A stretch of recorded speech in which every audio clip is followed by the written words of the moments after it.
Hello po mga kamutyan. Ito na po yung mga ipamimigay ngayon. Kalakalahati lang muna po. At hindi natin pwedeng biglain kasi malaki-laki rin naman yan.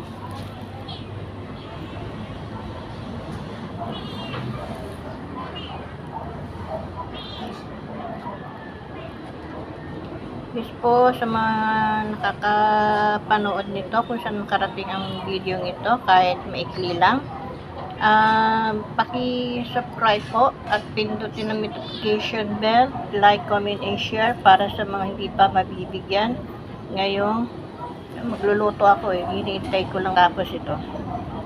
Para sa makapapanood ng mga ito na yung pamimigay, andito na yung inyong mga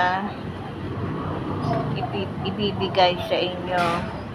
Kalahati lang siguro nito or 5-5 para yung iba sa next naman po. Pero yung dalawa doon kukunin na lang po yan doon sa shop. Doon na lang po nila kukunin para minus gastos. Kasi hindi nila makuha ngayon, gawa po ng may emergency doon sa kanila. Kaya hindi makukuha ngayon. Next week na lang daw. Okay lang. Anytime naman. Kahit saan nila, kahit nung oras nila kunin, okay lang.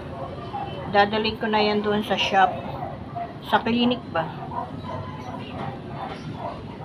Para yan lang po yung mga nakapag laging nasa present yung mga laging nasa video ko, ayan sila, yan po yan. So yung iba po makakapanood, text na lang po kayo, send po yung mga address ninyo at cellphone number para po bago matapos ang taon makatanggap din po kayo ng Christmas gift. Okay lang po, short lang po ito para lang po sa inyong kaalaman. Sige po.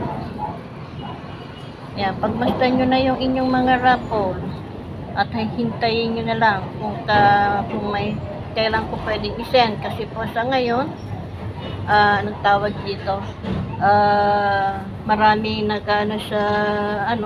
nagpapa-shipping, so hindi ko alam kung makakasingit ako ng oras o maisisingit nila ito. Kasi po ito, hindi ko na inihintay. Binibigay ko na lang po sa mga kakilala ko na tatrabaho dun sa shipping.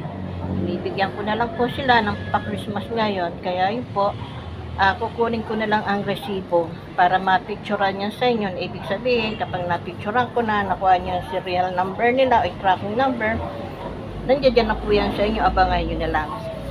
Okay po? Sige, maraming salamat. Merry Christmas po sa inyong lahat.